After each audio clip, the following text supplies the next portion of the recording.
गाय माता ने क्यों दिया स्त्रियों को यह श्राप? जय श्री कृष्णा मित्रों, आज की इस वीडियो में हम जानेंगे कि गाय माता ने स्त्रियों को कौन सा श्राप दिया है जिसके कारण बच्चे 10 से 11 महीने बाद अपने पैर पर चलते हैं।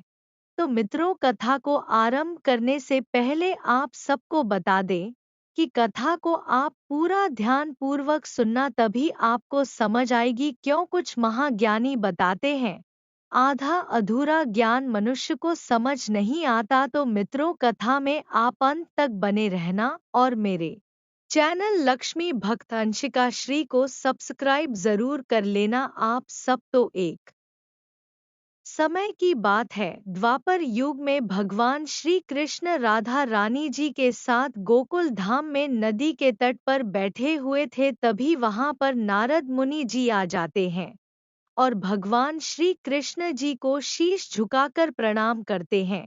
अब भगवान श्री कृष्ण जी आशीर्वाद देते हुए कहते हैं, चिरंजीवी भव। कहिए नारद जी, कैसे आना हुआ? सब कुशल मंगल तो है ना? तब नारद जी भगवान श्री कृष्ण से कहते हैं, जी स्वामी, सब कुशल मंगल है, पर मेरी अंतर आत्मा में बहुत दिनों से एक प्रश्न उठ रहा है। अगर आपकी इजाजत हो तो मैं उस प्रश्न को आपके समक्ष रखूं। तब भगवान श्री कृष्ण न जी कहते हैं, बिल्कुल रखिए नारद मुनि जी, हम भी तो देखें आपकी अंतरात्मा में कौन सा प्रश्न उठ रहा है। तब नारद जी कहते हैं, प्रभु, पृथ्वी लोक पर गाय ने स्त्रियों को कौन सा श्राप दिया? तब भगवान श्री कृष्ण जी कहते हैं, नारद जी, आज तो आपने बहुत ही सुंदर प्रश्न पूछा है और आज हम तुम्हें इस प्रश्न का उत्तर एक कथा के माध्यम से बताएंगे। बहुत समय पहले की बात है, पृथ्वी लोक पर एक हंसा नामक संत जंगल में अपनी इकलौती गाय के साथ अपनी कुटिया में अपना जीवन यापन कर रहा था। वह अपनी गाय के साथ बहुत ही खुश था। वह चाहे खुद कुछ खाता या नहीं खाता, पर अपनी गाय को जरूर खिलाता था। अब धीरे धीरे समय बीतता गया और अब हंसा संत धीरे धीरे वृद्ध होता गया। एक दिन हंसा संत की गाय एक बच्चे को जन्म देती है। अब हंसा संत की कुटिया में एक और नया मेहमान आ गया था। अब संत हंसा की खुशियों का ठिकाना ना रहा। अब वह गाय इतना दूध देती है कि संत हंसा अकेले उस दूध को खा ही नहीं पाता था। अब अगले दिन हंसा संत गांव की ओर दूध को लेकर चल देता है। अब वह गांव में पहुंच जाता है और गांव के सभी बच्चों को थोड़ा थोड़ा करके सब दूध दे देता है और गांव से वापस लौट आता है। अब धीरे धीरे समय के साथ सब चलता है गया। एक दिन संत हंसा की तबीयत खराब हो जाती है और संत हंसा के पास उसका देखभाल करने वाला कोई भी नहीं था। अब दिन पर दिन संत हंसा की हालत खराब होती जा रही थी और गाय को अब देखभाल भी सही से नहीं हो पा रही थी। ऐसा होते करते काफी समय बीत गया। अब संत हंसा की गाय को चारा पानी मिल नहीं रहा था, तो वह दूध का कहाँ से देती। अब एक दिन गांव वाले सोचते हैं, क्या बात है, अब संत महाराज जी दूध पिलाने नहीं आ रहे हैं, बच्चों को कहीं चले तो नहीं गए। इस गांव को छोड़कर वीडियो में आगे बढ़ने से पहले आप सब मेरे चैनल लक्ष्मी भक्त अंशिका श्री को सब्सक्राइब जरूर कर लें। अब सभी गांव वाले बाबा जी की तलाश में निकल जाते हैं। भगवान श्री कृष्ण नारद जी से कहते हैं, अब ध्यान देना नारद जी। लेकिन नारद जी उस सभी गांव वालों को उस संत हंसा की कुटिया के बारे में किसी को नहीं पता था कि बाबा की कुटिया कहाँ है। अब महात्माओं जी को खोजते खोज काफी समय हो गया था और बाबा जी की कुटिया कहीं नजर नहीं आ रही थी। इधर बाबा जी की गाय को कई दिनों से कुछ भी खाने को नहीं मिला था और वह भूखी भी थी। अब वह जोर जोर से आवाज करती है। अब उस गाय की आवाज गांव वाले सुन जाते हैं। अब जिधर से वह आवाज आई थी उधर ही सब गांव वाले चल देते हैं। अब सभी गांव वाले संत हंसा की कुटिया के पास पहुंच जाते हैं और देखते हैं तो उन्हें उस कूट में सिर्फ एक गाय का बच्चा और गाय दिखाई देती है, लेकिन उन्हें कहीं भी संत हंसा नजर नहीं आता है। अब सभी गांव वाले बाबा को खोजने लगते हैं, फिर भी उन्हें महात्मा जी कहीं दिखाई नहीं देते हैं। अब एक बच्चा खोजते खोजते तालाब के पास पहुंच जाता है और देखता है तो उसे वही महात्मा जी नजर आते हैं, जो गांव में आकर सभी बच्चों को दूध देते थे। अब वह बच्चा जोर जोर से आवाज करने लगता है। अब सभी गांव वाले डर जाते हैं और उस बच्चे की तरफ भागने लगते हैं। अब सभी गांव वाले वहीं पर पहुंच जाते हैं, जहां पर संत महात्माओं जी जमीन पर पड़े हुए थे, और गांव वाले देखते हैं कि इन महात्माओं जी के हाथों में पानी की बाल्टी है। कहीं यह अपनी गाय को पानी पीने के लिए तो नहीं ले जा रहे थे। ऐसा सुन बाबा जी के पास जो बच्चा खड़ा था वह कहता है, हाँ भाई हाँ, यह वही बाबा जी है जो हम सबको मुफ्त में दूध देने आया करते थे। अब सभी गांव वाले बाबा जी के पास में जाकर देखते हैं तो बाबा जी के तो प्राण निकल चुके थे। अब सब्जी गांव वाले बाबा जी के मृत शरीर को ले जाकर विधि विधान से संस्कार करते हैं।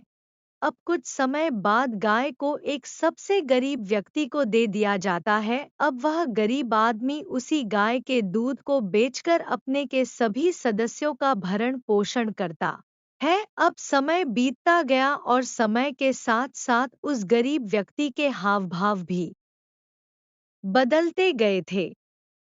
अब वह गरीब इंसान गाय का दूध बेच बेच कर बहुत धनी इंसान बन गया था। अब धीरे धीरे गाय ने दूध देना बंद कर देती है। अब वह धनी इंसान गाय माता का चारा पानी धीरे धीरे कम कर देता है। एक दिन वह धनी इंसान अपने पूरे परिवार के साथ कहीं घूमने चला जाता है, क्योंकि अब तो वह बहुत ही धनी हो गया था। कभी इधर तो कभी उधर घूमता रहता। अब एक दिन वह उस गाय को अपने घर से भगा देता है। अब बेचारी गाय माता करती भी क्या। अब धीरे धीरे समय बीतता गया और समय के साथ सब कुछ बदलता गया। मित्रों, गाय माता तो अब बिल्कुल अकेली हो गई थी। अब उन्हें कोई चारा पानी देने वाला तो था नहीं। एक दिन गाय माता को जोर से भूख लगती है और गाय माता एक किसान के खेत में जाती है और खेत में लगे किसान के ज्वार अथवा बाजरा जो भी गाय माता को मिला वह सब खाने लगती है। उधर से किसान भी आ रहा था, लेकिन जब किसान की नजर उस गाय पर पड़ती है तो वह भी उस गाय को अपने खेतों से बाहर कर देता है। अब बेचारी गाय जिस किसी के खेत में जाती सभी उसे अपने खेतों से खेत देते हैं।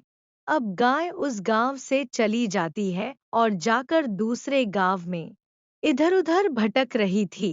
अब एक किसान की नजर उस गाय पर पड़ती है और वह उस गाय को पकड़ लेता है और उसे अपने साथ अपने घर ले जाता है और अपनी पत्नी को आवाज देता है और कहता है, अरे भाग्यम, देखो मैं आज अपने साथ क्या लाया हूँ। भगवान श्री कृष्ण जी नारद जी से अब गौर से सुनना कहानी को, और नारद मुनि भी कहानी को ध्यानपूर्वक सुनते हैं। अब उसकी पत्नी जो थी वह जानवरों के प्रति उसे कोई लगाव नहीं था। अगर अभी तक आपने मेरे चैनल लक्ष्मी भक्त अंशिका श्री को सब्सक्राइब नहीं किया है तो कर लें। लेकिन फिर भी वह घर से बाहर निकलती है और देखती है उसका पति उसके लिए एक गाय लेकर आया है, वह भी बुढ़िया गाय। अब उसकी पत्नी बुढ़िया गाय को देख आग बबूला हो जाती है, लेकिन वह अपने पति के सामने कुछ कह नहीं पाती है और हंसते हुए कहती है ठीक है, गाय तो बहुत ही अच्छी है। इतना कहक वह घर के अंदर यह कहक चली जाती है कि उसे घर में अभी बहुत काम है। अब किसान उस गाय को चारा पानी देता है और गाय भी कई दिनों से भूख थी। गाय ने खूब इच्छा भर के खाया। अब संध्या का समय था और किसान ने भी कुछ खाया पिया नहीं था। अब वह अपनी पत्नी से कहता है, भाग्यम, अब मुझे भी कुछ खाने को दो, मुझे भी बहुत जोरों की भूख लगी है। इतना सुन उसकी पत्नी रसोई में जाती है और रोटियों को गर्म करके उस पर थोड़ा सा नमक और मिर्च रखकर ले आती है। वह किसान उस रोटी और नमक को देखकर कहता है, भगवान जी, कब हमारे घर से गरीबी जाएगी? क्या हमें पूरा जीवन सिर्फ नमक रोटी खाकर जीवन व्यतीत करना होगा? इतना कहकर वह रोटी और नमक खाने लगता है। इतने में एक कुत्ता भी आ जाता है और मित्रों, कुत्ता भी कई दिनों से भूखा था। वह कुत्ता उस इंसान के पास जाकर बैठ जाता है। अब किसान अपनी रोटी से एक कोना तोड़ कर दे देता है, बाकी बचा हुआ खुद खा लेता है। वह इंसान धन दौलत से भले ही गरीब था, लेकिन वह दिल से बहुत ही अमीर था। अब वह बेचारा गरीब इंसान गाय के लिए चारा लेने के लिए चला जाता है। इधर उसकी पत्नी भी घर में खाना बनाने लगती है। अब संध्या का समय हो जाता है और वह गरीब इंसान चारा लेकर अपने गजर वापस आ जाता है और अपने साथ लाए हुए चारे को गाय को दे देता है। मित्रों, अब इधर उस घमंडी इंसान के भी समय में बदलाव आने लगा था, क्योंकि मित्रों, जब समय का पहिया बदलता है तो वह किसी की भी नहीं सुनता है। अब उस घमंडी के घर पर दिन बादिन हालात खराब होते जा रहे थे। एक दिन वह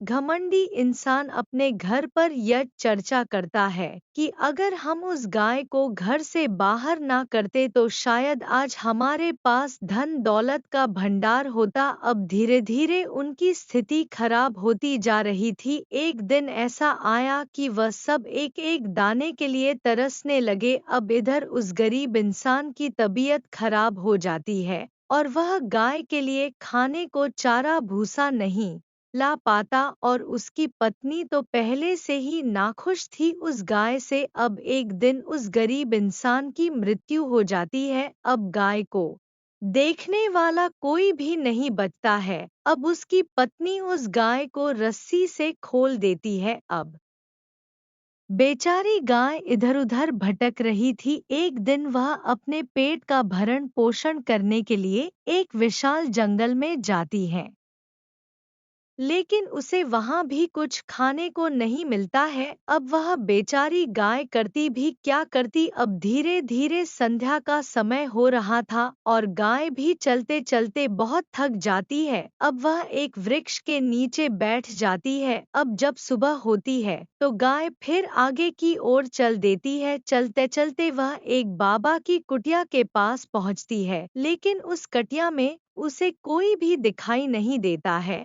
और वह फिर वहां से चल देती है। अब वह देखती है तो उसे एक विशक मंदिर दिखाई देता है। अब वह उस मंदिर के पास जाती है और कहती है, भगवान, आपने मुझे गाय की योनि में क्यों जन्म दिया है? कई इस योनि में देखो, कई दिनों से मैं भूख प्यासी इधर उधर भटक रही हूँ।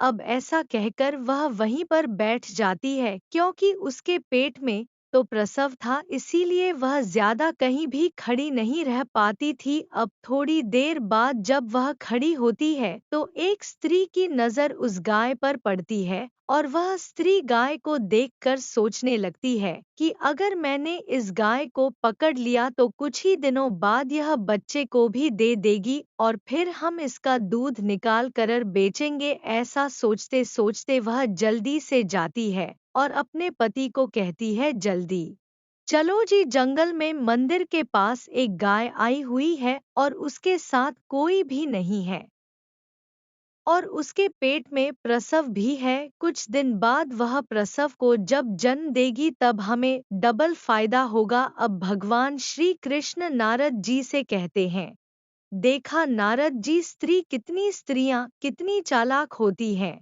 अब तुम इस कथा को ध्यान से सुनना। अब वह आदमी इतना सुन जल्दी से वहां से चल देता है और वह उसी मंदिर के पास आ जाता है जहां पर वह गाय खड़ी हुई थी, लेकिन जब वे दोनों जब देखते हैं तो वहां पर कोई भी गाय नहीं दिखाई देती है। मित्रों, क्योंकि गाय एक वृक्ष के नीचे जाकर एक बछड़े को जन्म देती है। अब बेचारी गाय अपने बच्चे को किसी सुरक्षित जगह पर ले जाना चाहती है, पर वह अपने बच्चे को कैसे उठाती। अब वह इधर-उधर देखती है, लेकिन उसे कोई भी दिखाई नहीं देता है। अब गाय को यह डर लगता है कि कहीं जंगल से शेर या कोई जानवर ना आ जाए, नहीं तो मेरे बच्चे को दबोच ले जाए।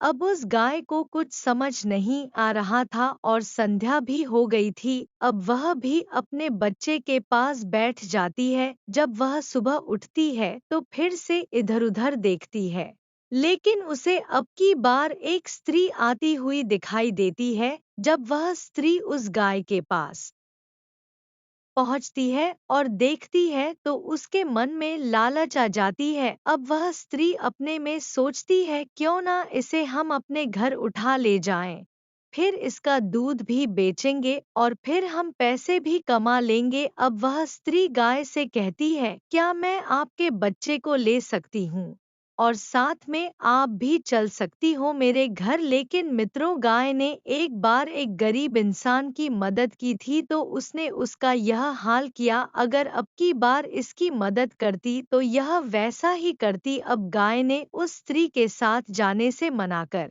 दिया। अब गाय कहती है, क्या तुम मेरे इस बच्चे को मेरी पीठ पर रख सकती हो, जिससे हम अपने बच्चे को सुरक्षित जगह पर ले जा सके, क्योंकि मेरे बच्चे को चलने में कुछ घंटे लगेंगे। लेकिन वह स्त्री गाय की बातों का मजाक बना लेती है और कहती, नहीं नहीं, मैं तुम्हारे बच्चे को क्यों उठाऊं, यह इतना कीचड़ में है और इसके पूरे शरीर में कीचड़ ही कीचड़ है। नहीं नहीं, मैं तुम्हारे बच्चे को नहीं उठा सकती। अब भगवान श्री कृष्ण जी नारद जी से कहते हैं कि वो अब गाय को उसका अपमान अच्छा नहीं लगा और उसने समस्त श्री जात को यह श्राप से दिया कि जाओ, आज से यदि कोई श्री किसी भी बच्चे को जन्म देगी तो उसका बच्चा जन्म से नहीं चल सकेगा और उसके बच्चे को अपने पैरों पर चलने के लिए कम से कम 10 या 11 महीने या फिर 1 साल भी लग सकता है।